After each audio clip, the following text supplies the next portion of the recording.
Hi, this is Weekly Reflections, and I'm Nancy Joy. When I started writing this, I had this great quote from Marianne Williamson. I'm going to read it to you anyway, but it took me far afield and back too.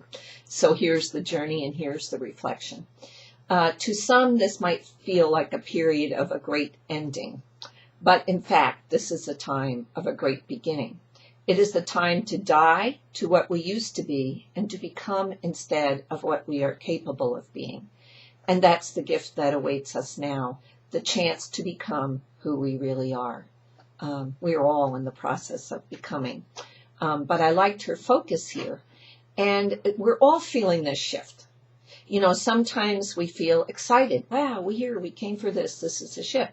Sometimes we feel bowled over and fearful, and we look around and, when is the shoe going to drop on me, or the shoe just dropped on me, or what's going to happen to me?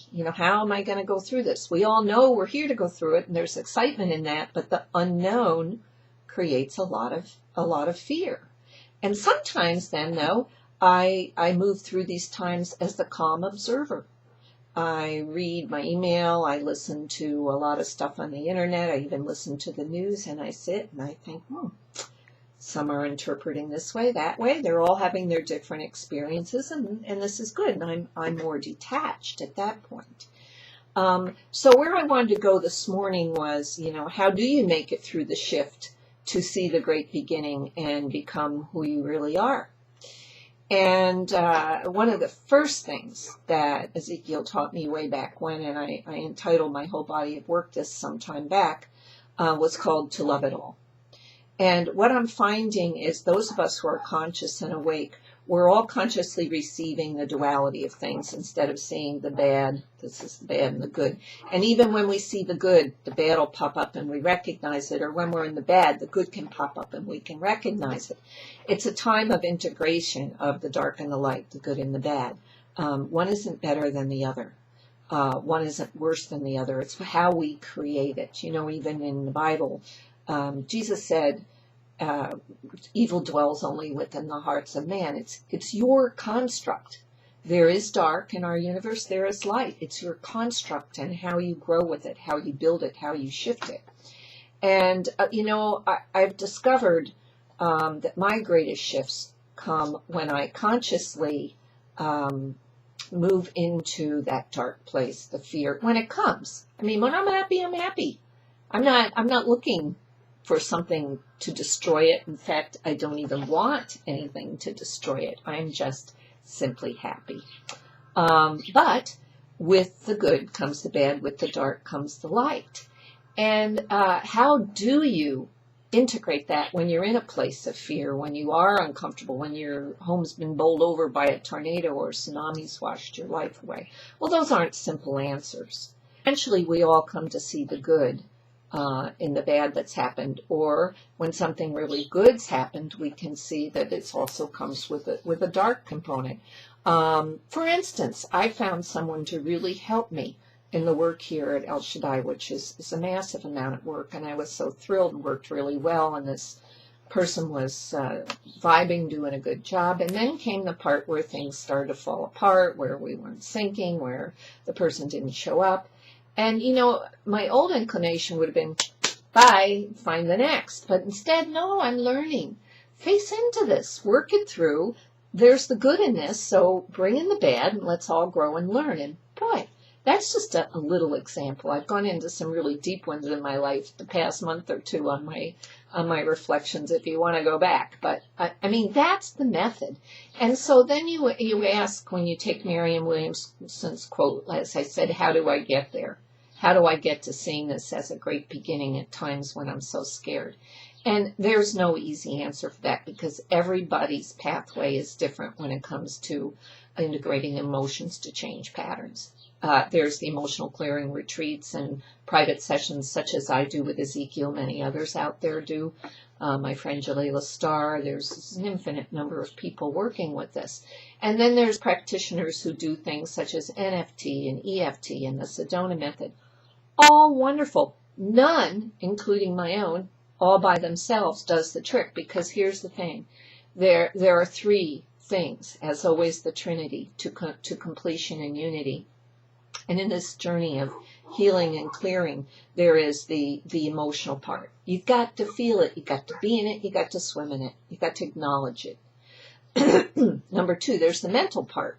What's the lesson? What's the fear trying to teach me? Why did the me? You have to understand that in your head to integrate feelings. But then part that many of us leave out is the physical part.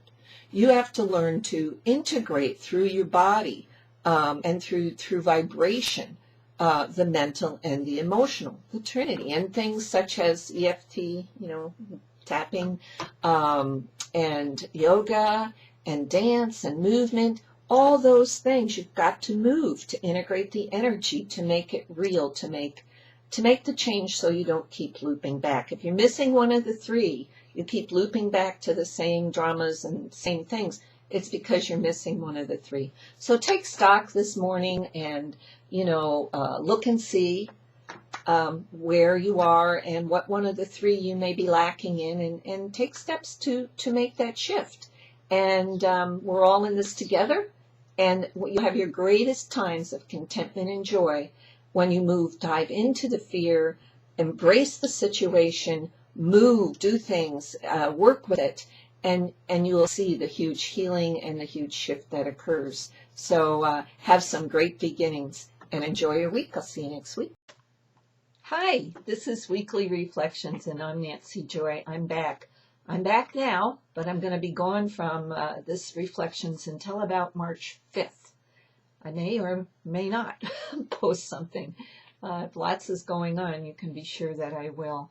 Anyway, this week I want to kind of continue last week's Take the Paradox Challenge, where we understand the importance of seeing beyond the illusion to God in all things. Therefore, doesn't matter who you're talking about, if it's the people who, the archons, the Kabbalists, the Illuminati, the Satanists, whoever our nemesis seems to be, collectively or individually, they are all a part of the unified field, because there's no thing that is not.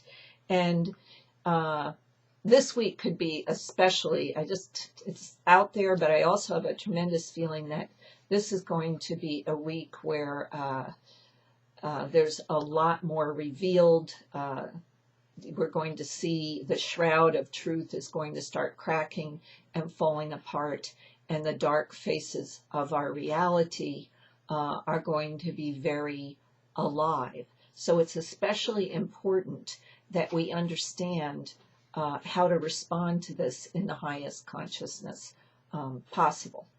The ones we have labeled the dark ones that have imprisoned this and enslaved this planet for eons of time are, for the most part, beings who have lost their way. They are so disconnected from source that they're not able to access that.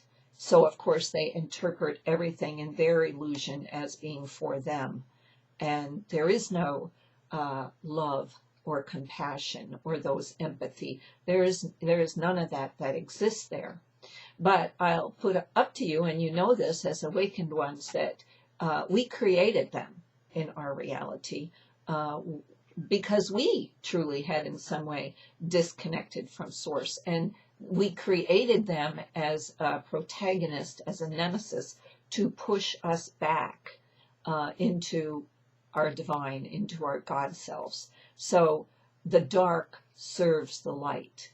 It gives us energy, it gives us expansion, it helps us grow, it illuminates us, let's say, and it also is showing us a part of ourselves. As it says Jesus said in the Bible, as Christ said, evil dwells only within the hearts of man.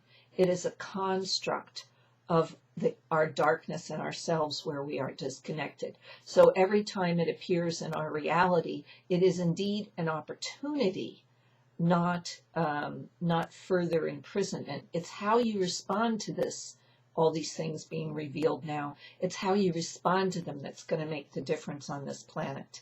And many of us have come back here in physical form to respond to this from the highest consciousness we are able to work with at any given time. So it's a paradox for sure. This is the major paradox in which we live, is it not? There are some very dark, terrible things going on. At the same time, the light is getting brighter and brighter, and in that comes births a great beauty, because we are being given now that we're conscious the sword of truth. But the secret is, are you going to use that sword of truth consciously, or are you going to fall back into the old patterns that are arcanistic, or from the archons, so the patterns of fear, the patterns of shame, the patterns of unworthiness? Because the sword of truth is used, it's a magic. It's magic. And when you know you are wielding the sword of truth from the highest consciousness, you do the greatest good. So it's not about just sitting there sending out love and light to everything, knowing that they're going to be okay because you're sending out love and light. It's about allowing yourself to stand firm in your truth, to speak up for your truth. Ezekiel has always said there's nothing more powerful than a open, loving heart with strong personal boundaries. So the strong personal boundaries are your sword of truth. Never use it aggressively. Never use it to attack. Neither you don't use it to defend. What you do use it for is to transmute, to change. And the more you can defeat your nemesis, which, by the way, the definition of a nemesis is something that is not beatable. So in a sense, it's not beatable because it's part of you. But in your ability to wield your sword of truth and integrate this dark nemesis within yourself, you bring light to it, you bring love to it, you bring compassion to it, and then it becomes a gateway or a doorway for all beings to return to the divine. So it is an important thing to remember, and many of these ones who are playing these dark roles and have been disconnected are ready. They want to return home. I had a vision one time where it was just before Bush got reelected, and it came to me like an actual geometry. I think it was like a star tetrahedron, and inside was this little reptile, like that.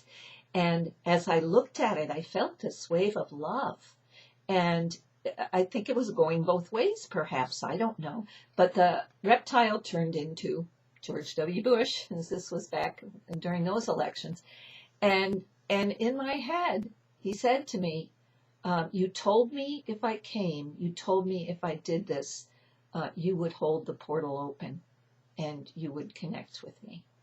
And it was very powerful. It was one of my first times of understanding what it means to wield your sword of truth. And when you think about it, in every play, there's the hero and there's the protagonist or the nemesis. And, who would you rather be? Archangel Michael or Lucifer. But there's power in integrating the understanding of Lucifer as a part of your own self. So stop the blame game. It's not them against us, as we repeatedly say, because we are a unified field. So if you continue to put out there, even in just words, this us against them, the bad guys, you are going to continue to attract that. If, on the other hand, you say, I'm not living this way, I'm not buying into your drama, I'm not playing this game, I'm going to wield my sword of truth and open my heart to compassion and to love. Don't get in my way, because that's what I'm doing. Whole different thing. You're stating in no uncertain terms with your sword of truth that you're going to be you, and you're going to vibrate that brilliance in this universe. So work with that and catch the magic. It may prove to be a very exciting week.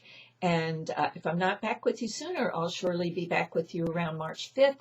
And don't forget, the Sedona trip is filling up. If you have an interest in that, get a hold of me. That's going to be a lot of fun. So take care of who you are, and we'll be talking to you soon. Bye.